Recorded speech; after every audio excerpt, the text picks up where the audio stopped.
Tunay nga ba ang kasabihan na kapag tayo ay nasa ating teritoryo, ay malakas at mataas ang kumpiyansa natin na magapi ang ating mga kalaban? Paano kung ang ating nakabangga ay walang takot kay kamatayan? Ano ang gagawin mo? Lalabanan mo ba sila o magsasawalang kibo na lamang? Ito ang kwentong itatampok natin ngayong galing sa isa nating kababayan na lumusob sa teritoryo ng mga aswang sa kanilang lalawigan at inubos ang mga ito sa kanilang baryo noong kanyang kalakasan.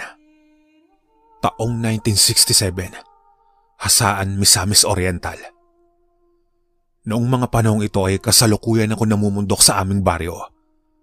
Bagaman malapit kami sa paanan ng bundok, hindi ko may pagkakaila ang malaparaisong itinatago ng bayan kong Sinilangan.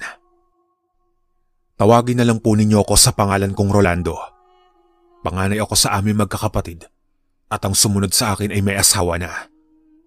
Gayon din naman ang aming bunso na maaga ring humiwalay sa poder namin sa kadahilan ng nabuntis nito ang kanyang kasintahan na taga-kabilang baryo.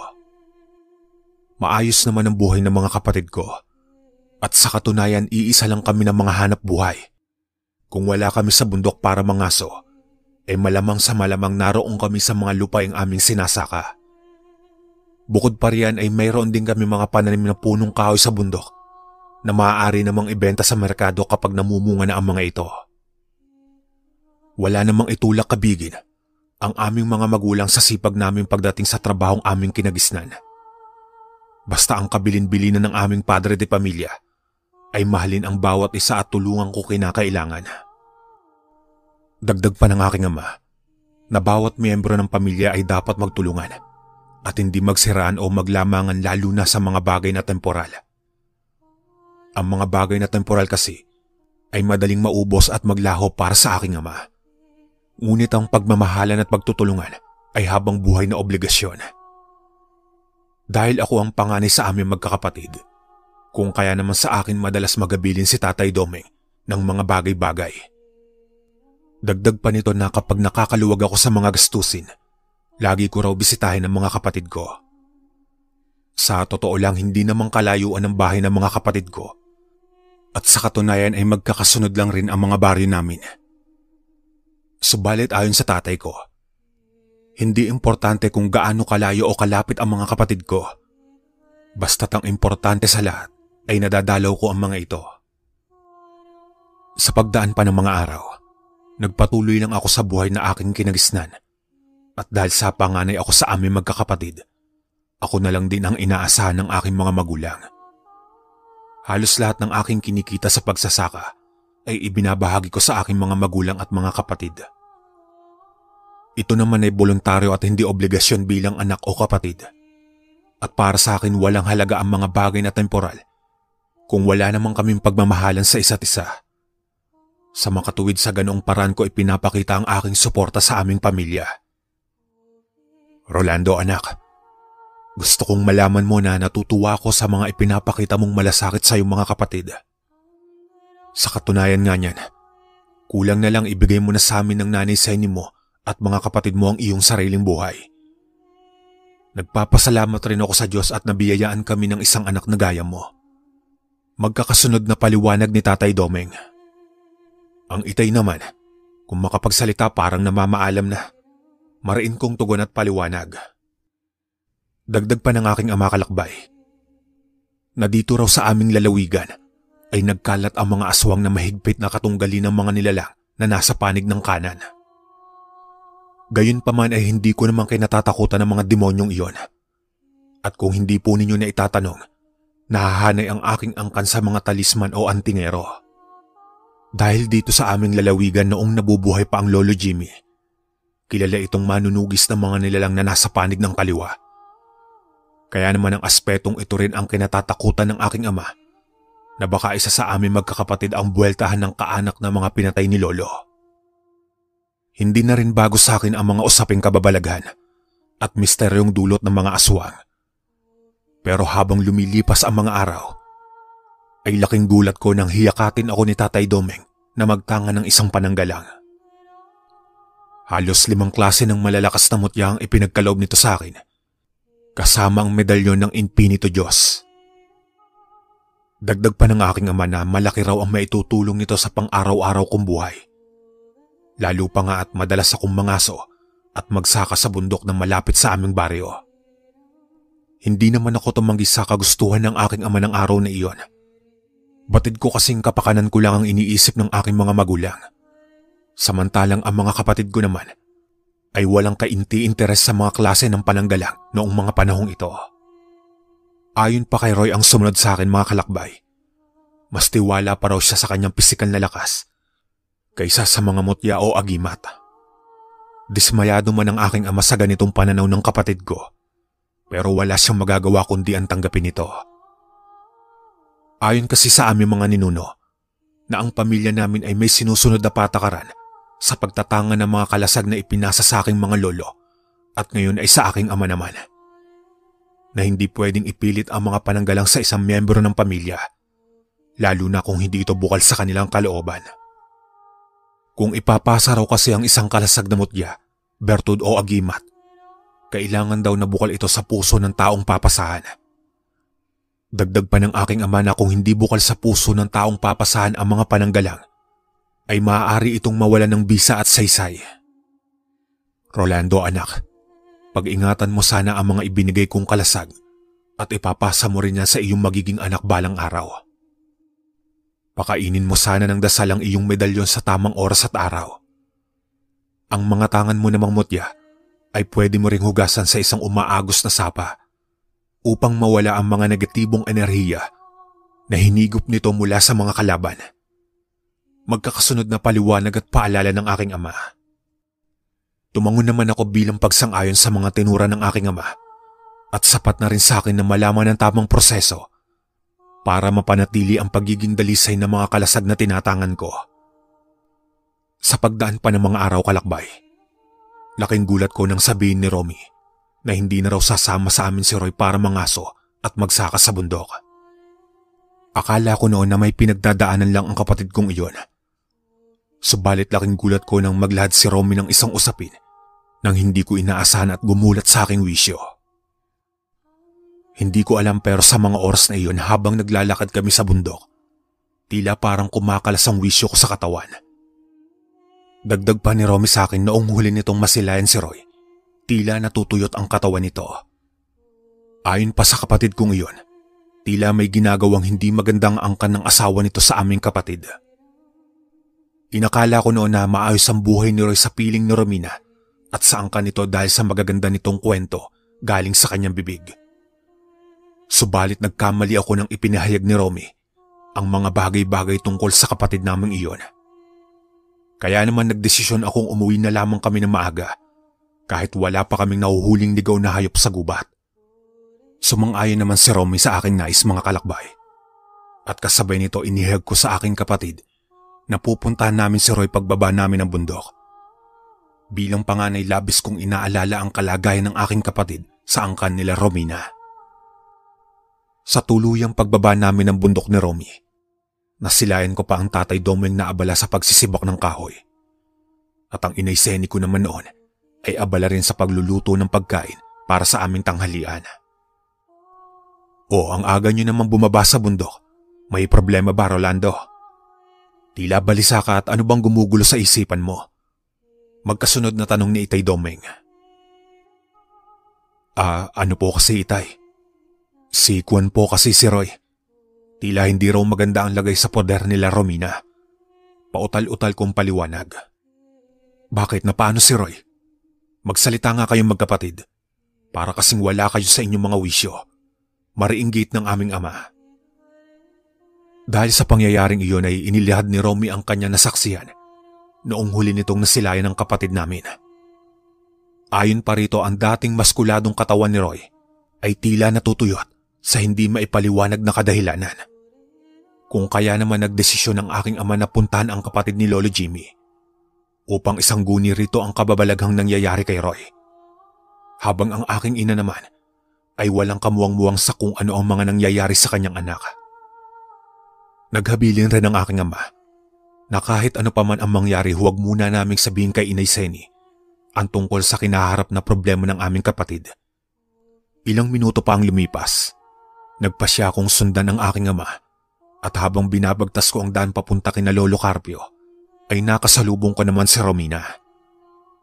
Halos pangisi-ngisi pa ito sa akin na tila ba wala itong alam sa nangyayari sa aking kapatid. Dagdag pa nito na maayos naman raw si Roy sa kanilang poder, taliwas sa mga sinasabi sa amin ni Romy. Ngunit duda ako sa pahayag ng hipag kong iyon, kung kaya namang ngumiti lang ako rito bilang pabalat bunga. Sa tuluyang paglagpas nito sa akin, binalikan ko pa ito ng tingin mula sa aking likuran. Nakita kong titig na titig ito sa akin habang nanlilisik ang mga mata sa katirikan ng araw. Sinubukan ko pa iyong lapitan, ngunit lumalayo si Romina at halatang may itinatagong sekreto. Halos naramdaman ko rin na umiinit ang aking mga kalasag ng mga oras na iyon. Isang indikasyon na hindi ordinaryong tao ang kinabibilangan ng angkan ni Romina. Samantala sa pagpapatuloy ko sa aking paglalakad, ay inabutan ko pang nag-ayos ng kanyang gamit si Lolo Carpio. Ngunit nang masilayan ako ng aking ama, bahagya naman akong pinagsabihan ito habang nagwiwika ng, "Ano't sinundan mo ko rito sa pamamahay ng Lolo Carpio mo? Hindi ba't sinabi ko na sa'yo, Rolando, na bantayan ninyo ang inyong ina?" Magkasunod na tanong at paliwanag ng tatay ko. "Ikaw naman, Domeng, kung makabulyaw ka naman sa apo ko, akala mo naman, napakalaki ng nagawa niyang kasalanan. Huwag kang mag-alala, Rolando, apo. Alam ko ang iyong nararamdaman. Ganyan din kami ng Lolo Jimmy mo noon. At normal lang sa isang kapatid ang mag-alala sa mga mahal natin sa buhay. Magtiwala ka lang sa Lolo Carpio, apo. Mababawi natin ang kapatid mo sa mga demonyong iyon." Paliwanag ng lolo ko. Maya-maya pa mga kalakbay, nang maihanda na nito ang kanyang mga gamit na pananggalang sa isang bayong, ay kaagad rin naming binagtas ang daan pabalik sa aming pamamahay.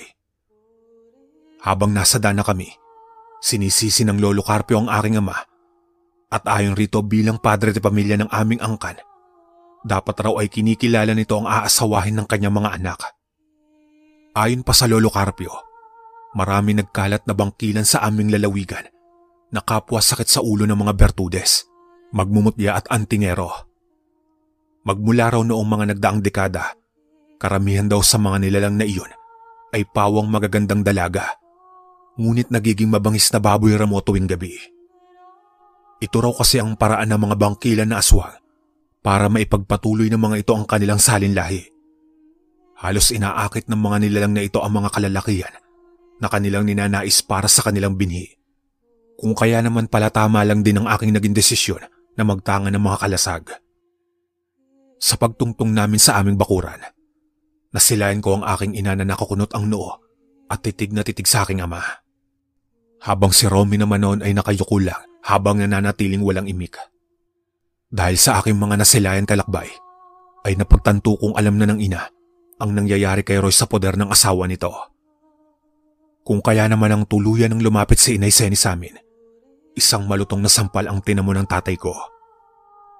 "Paano mong nagawang ilihim sa akin ang nangyayari sa anak ko, Doming? Baka nakakalimutan mo ako ang ina ng mga anak ko," mariinggit ni Inay Seni. "Ikaw, Rolando, ikaw ang panganay sa lahat at araw-araw tayo nagkikita sa lintik na pamamahay na ito. Pero inilihim ninyo sa akin ang nangyayari kay Roy," mariinggit ng Nanay Seni sa akin. Halos wala naman ako maitugon sa aking ina ng mga oras na iyon dahil sa nag-aalab nitong galit. Gayon din ang aking ama na hindi makuhang mga tuwiran. Dahil ang totoo ngayon ko na lang din nakita at narinig magsalita ang nanay ko ng ganoon. "Ibalik mo na ang anak ko ng buhay sa pamamahay na ito, Doming. Kung ayaw mong isumpa kita kasama ang angkan ni Romina. Alam mo ang pinanggalingan kong angkan. Hindi kami basta-bastang antingera at hindi hamak na mas mataas ang aral na tinatangan ko kumpara sa angkan ninyo." Sigaw na tugon at banta ni Inay Seni dahil sa nag-aalab nitong galit. Sa puntong iyon ay pumagitna na lang si Lolo Carpio para pahupain kahit papano ang galit at pag-aalala ng aking ina. Ayon pa sa lolo ko, ang pinanggalingang angkan ng nanay ko ay nabibilang sa mga antingeran nagtatanga ng aral ng Metatron. Isa itong mataas na antas ng lihim na karunungan na may kakayahang pumaslang ng mga antingero, Bertudes, magmumutya, demonyo at mga aswang. na kahit pa raw ang malakas sa pinakamalakas pang aswang ay kayang tudasin ng aking ina. Kung kaya naman pala kahit gaanong tatahitahimik lang ang nanay ko, ay hindi ko sukat akalain na may aral pala ito ng hindi masukat na kapangyarihan na piling tao lang ang nagtatangan.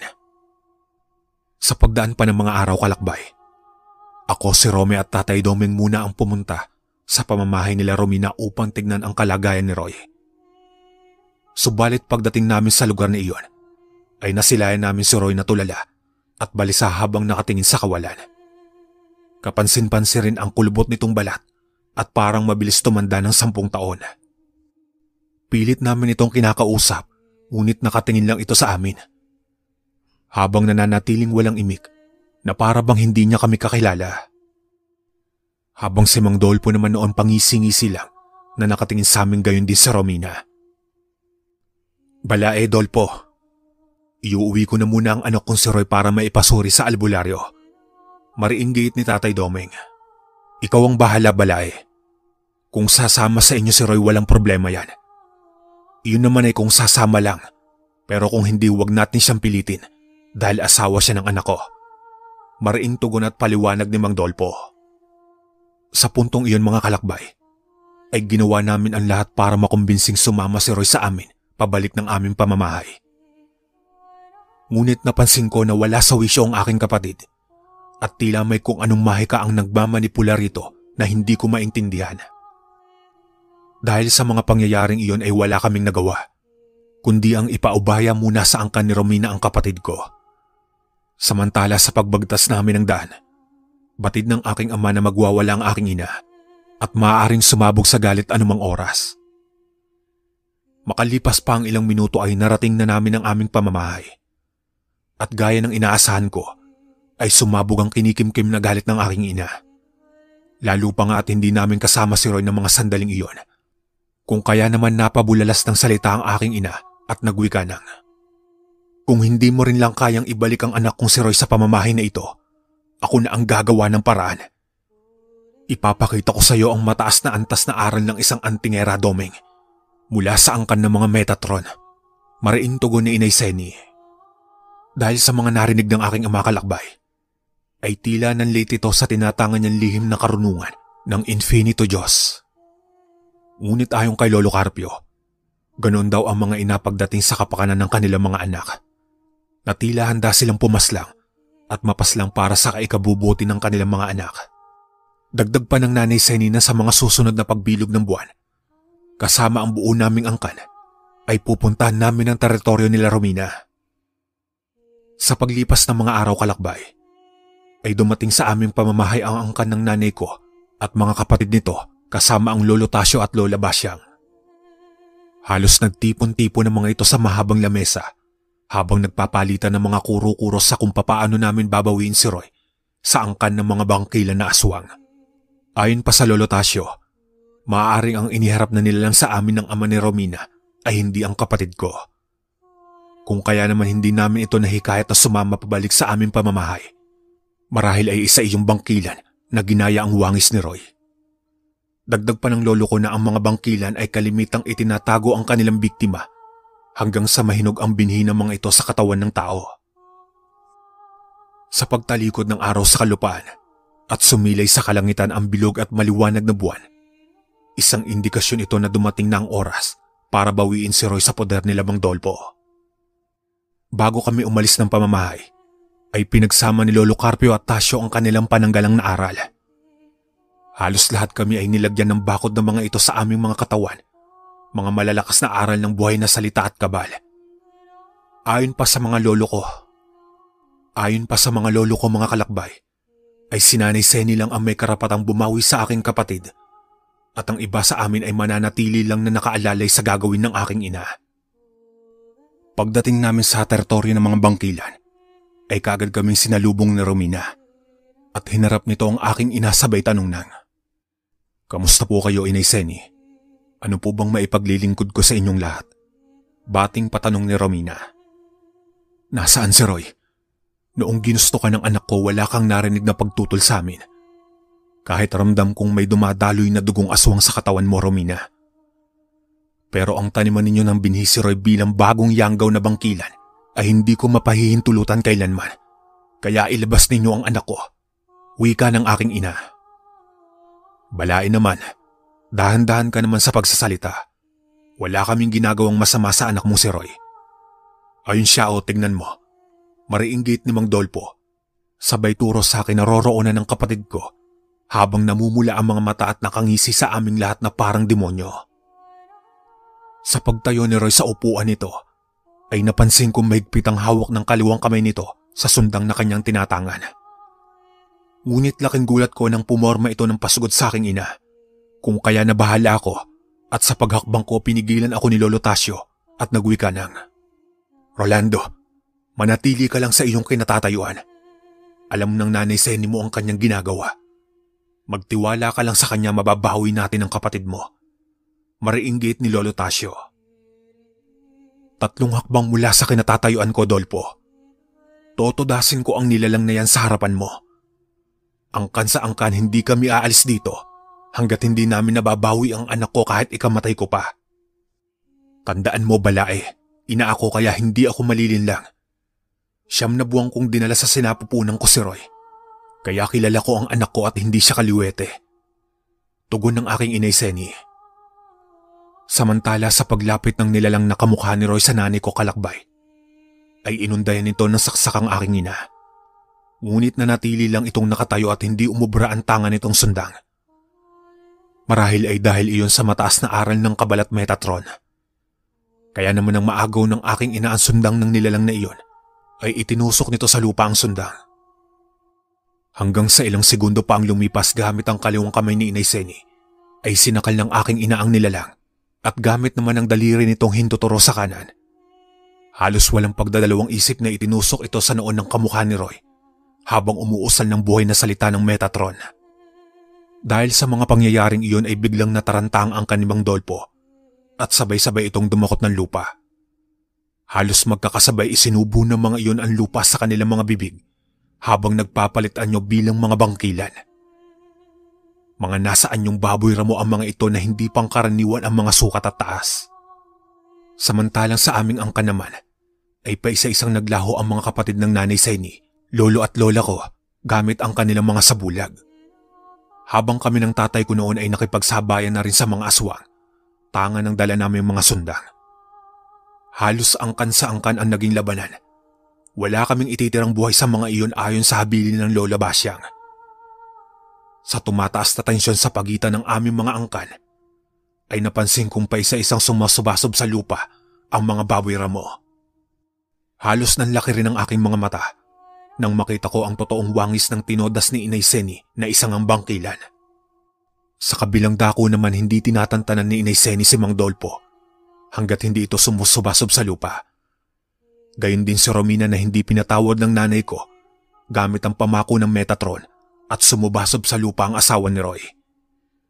Maya-maya pa ay nagkalat sa teritoryo ng mga bangkilan ang kanilang mga kalahi na wala ng buhay at paunti-unting nilalamo ng mga lupa ang mga ito. Halos mawala rin sa katinuan si Mang Dolpo nang makita nitong tinodas ng nanay ko ang mga anak nito habang unti-unting kinakain ng lupa. Ikaw na ang susunod sa mga anak mo, Balay. Kaya kung ayaw mong mamatay, sabihin mo na kung nasaan ang anak ko. Diretsang tanong ni Inay Seni. Gaya mo, Seni. Handa rin akong mamatay para sa aking angkan at hinding-hindi ko ituturo kung nasaan si Roy. Ilang araw na lang mahihinog na ang binhi ng mga bagong yanggaw na bangkilan sa katawan ng anak mo. Si Roy ang pinili ko na nakatakdang pumaslang sa inyong lahat ng mga antingero at antingera. Magkasunod na giit at banta ni Mang Dolpo. Dahil sa mga pinagsasasabi at banta ng ama ni Romina, wala nang pinagpilian ng nanay ko kundi patayin si Mang Dolpo. Sa tuluyang pagkamatay ng matandang bangkilan, ay hinalughog namin ang bawat pamamahay na sakop nila Romina sa kanilang teritoryo. Hanggang sa mapukaw ng pansin ko ang isang lumang kamalig, at sa paglapit ko rito bumungad sa akin ang kalunos-lunos na kalagayan ni Roy. Halos butot balat na ito, at nawala na rin ang magandang figura ng katawan nito. Animoy isa na itong ermitanyo habang nakagapos ang kamay at leeg na parang isang aso. Noong mga oras na iyon ay awang-awa kami sa sinapit ng kapatid ko. Kung kaya naman hindi rin napigilan ng aking ina ang mapahugulgol, sabay yakap rito na mahigpit. Bago pa sumilay ang araw sa kalangitan, ay naiuwi namin si Roy sa aming pamamahay. Gamit naman ang samot-saring kaalaman ng aming angkan, si Lola Basyang, Lolo Carpio at Lolo Tasio ang umalalay sa aking ina. Ang kahilingan kasi ng nanay ko ng mga oras na iyon, na siya mismo ang mag-aalis ng binhi ng mga bangkilan na inilagay ng angkan ni Romina sa katawan ni Roy. Hanggang sa paglipas ng buwan ay bumalik ang sigla at wisyo ni Roy, mga kalakbay. At binura ng nanay ko ang mga alaala nito sa angkan ni Romina. Upang sa ganon ay hindi na ito makagulo pa sa bagong simula ng buhay ng aking kapatid sa hinaharap. Pero alam nyo ba, sa paglipas ng panahon ay muling nakapag-asawa si Roy na galing naman sa angkan ng tagalilok ng mga agimat dito sa Misamis Oriental. Ngunit sa ibang bayan nga lang.